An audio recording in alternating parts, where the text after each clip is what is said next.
c'est quelque chose qui est... En fait, personnellement, je ne recommande pas. Pour plusieurs raisons. Ça fait partie du spirituel et beaucoup de choses. Mais vraiment, faites toujours les choses pour que l'humain reste au centre des choses.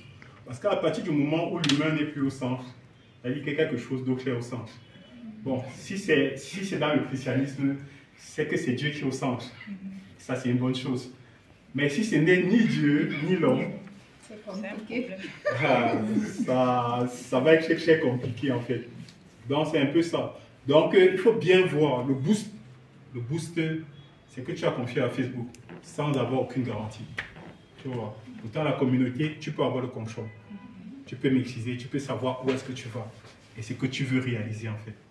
Donc, vous asseyez, vous faites la stratégie, vous faites, après vous revenez, vous dites que bon, on a fait ça, donné telle chose, on peut refaire comme ça.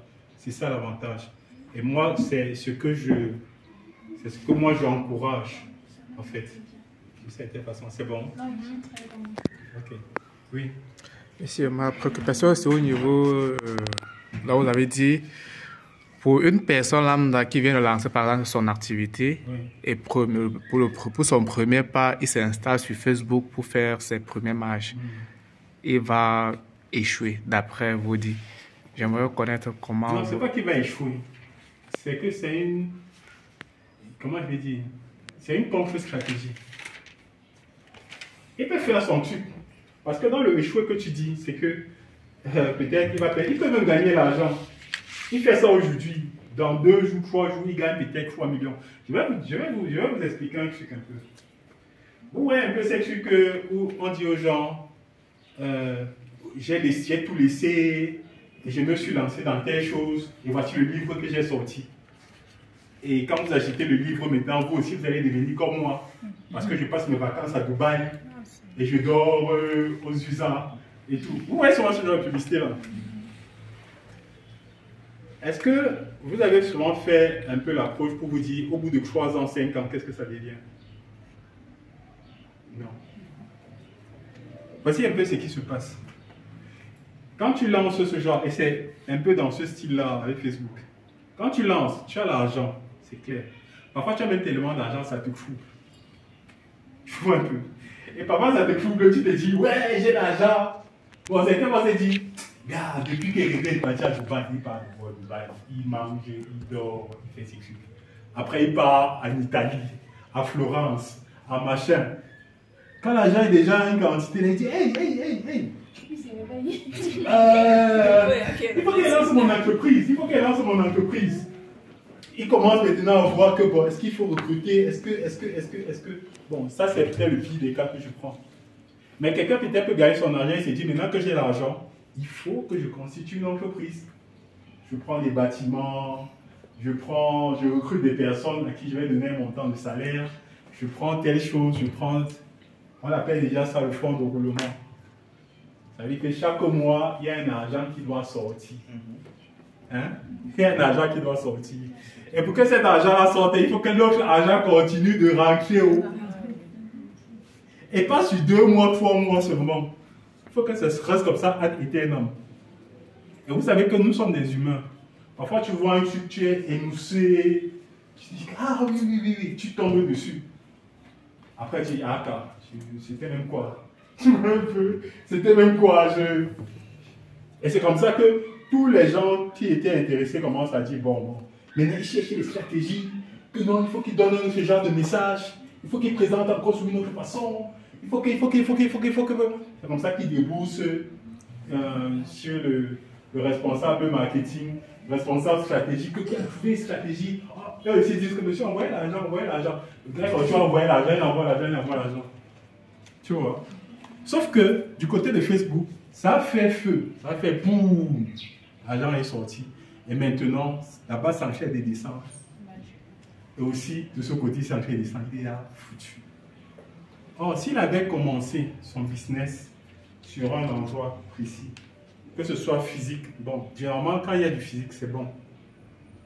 Parce que, surtout nous les Africains, et je me suis rendu compte de ça. Je ne sais pas si je vais dire tard, parce que j'avais toujours resté derrière l'ordinateur et dit que non, stratégie, gratuit. machin, non, on fait même pour fou, ne payez même pas, non, on vient même payer. Les gens te regardent seulement comme ça, oui, c'est bon, c'est intéressant, ouais, ta stratégie est bonne, ouais, tu dis que, mais, tu es encouragé, tu es embrouillé, tu es embrouillé, tu sais plus ce qu'il faut. Et ça fait pas très longtemps que je me suis rendu compte, quand il parlait de descendre sur le terrain, moi, ils m'ont battu. Quand je suis arrivé, ils m'ont battu. Quand il descend, je descends, je pars, je m'assois. Encore, si c'est la bandeuse, parfois, tu arrives quelque part et me dis, ah non, il y a l'opportunité ici. Je présente d'abord mon opportunité avant de partir. Si ça marche ou si ça ne marche pas, j'aurais fait. En fait, le commercial doit être inné en nous. Dans le sens où tu te dis que tu es quelqu'un. Bon, beaucoup savent se vendre parce que quand je vous vois, vous êtes très bien habillé ce soir. Vous voyez, vous vous vendez déjà assez bien. Vous voyez un peu. Maintenant, imaginez par exemple que vous marchiez avec un truc comme ça. Vous sortez avec ça et vous arrivez peut-être au niveau des boutiques ou bien des personnes et tout. Parce que vous êtes bien habillé et que vous avez ça en main.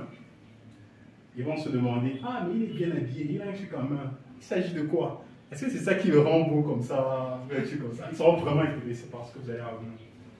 Si vous êtes mal habillé, ce ne sera pas évident. Vous voyez un peu? Donc, il y a dans cette vente-là, savoir déjà se vendre personnellement. Ensuite, maintenant, savoir vendre votre produit. Et parfois aussi avoir de la bonne tchatch. Et souvent, cette tchatch-là, c'est juste le produit du terrain. Je vous assure, les meilleurs marketistes, ce sont nos mamans là qui vendent le poisson, les macala, les trucs en route là. Je vous assure. Et quand tu arrives là-bas, quand ils te prennent, toi-même tu confirmes que là, même si tu as fait l'école, même jusqu'au doctorat là, on t'a pas pris le chemin. Elle te sort un truc comme ça, vends. L'argent il est parti, c'est ce que tu t'es. C'est pour mon argent que maman. C'est pour mon argent que maman m'a dit. Ah! Elle te tourne comme ça, elle te fait comprendre que non, l'argent que tu as même sorti là, tu vas voir que demain, tu vas même sortir l'autre, mais ce sera pas comme si tu as sorti ton argent, mais ça dit que tu dis que oui, la mec, tu m'as gagné. Tu m'as gagné. Entre temps, ton bailleur a été chassé à la maison. Je vous dis, avec tes affaires sont déjà pratiquement en route, on t'a déjà fini. Bon, tu vas partir, tu vas voir d'autres choses. Parce que quand on parle de marketing, il y a ce volet-là. Quand vous voyez des gens en disant, je fais comme Coca-Cola. Coca-Cola est capable de faire un marketing sur 100 ans. Ça veut dire que le directeur sait que le marketing qu'il a fait là ne va jamais le retrouver là-bas. D'abord, ça ne va même jamais le retrouver en vie. Tout ce qu'il a dépensé. Vous voyez un peu, ça c'est ce qu'on appelle l'intelligence. L'intelligence au marketing, c'est-à-dire que tu sais que tu mets en place une technologie en fait, qui va te permettre de produire un type de résultat. Vous voyez un peu. Donc c'est important de savoir comment se positionner dans le marché, comment vendre, comment se faire vendre, ainsi de suite, ainsi de suite. Et vous allez voir, avec ce que j'ai dit au départ, c'est qu'il faut que vous ayez une valeur en vous. Et je crois que si cette valeur n'était pas en moi, c'est que le directeur m'aurait habité d'ici là depuis longtemps. En fait, c'est une valeur qui, lorsque vous mettez ça au miroir du monde, vous allez être certain que ça n'a pas de poids, ça ne sert à rien, comme on dit. Comme on dit souvent, ça sert à quoi de faire le bien, ça sert à quoi d'être gentil, ça sert à quoi de dire bonjour aux gens. Je vais aussi commencer à dire mouf, imbécile, chien. Des choses comme ça, là. C'est ça qui marche en fait. Et je suis sûr que beaucoup de filles sont corrompues. Filles comme garçons, hein, mais j'aime les filles parce qu'en fait, chez les filles, les choses sont très prononcées. Chez les garçons, ce sera un peu plus. Ouais, un peu. Donc, chez les filles, parfois, elles se mettent à marcher avec des copines, elles se rendent compte que, mais ma copine, en faisant ça, ça donne. En faisant comme ça, ça donne. Moi, je suis toujours là, que. Après, je dis que moi aussi, je vais devenir comme l'autre. Après, ça devient aussi, c'est parti et tout. C'est dur d'être intègre dans un monde comme celui dans lequel nous sommes. Mais je vous assure, si c'est la seule chose que vous pouvez laisser en partant, ça vaut tout l'or du monde en réalité. Ça vaut vraiment tout l'or du monde. Donc, il faut toujours keep going, faites toujours en sorte que les gens sentent que non, vous avez de la valeur, vous êtes apprécié et tout. Et c'est Dieu qui sait comment il fait les choses, parce que c'est celui qui va faire déjà beaucoup de miracles pour moi. Voilà, donc, voilà, c'est bon. C'est bon, monsieur. C'est bon, monsieur. D'accord. Voilà, vous m'excusez encore pour la longueur, je suis trop parlant.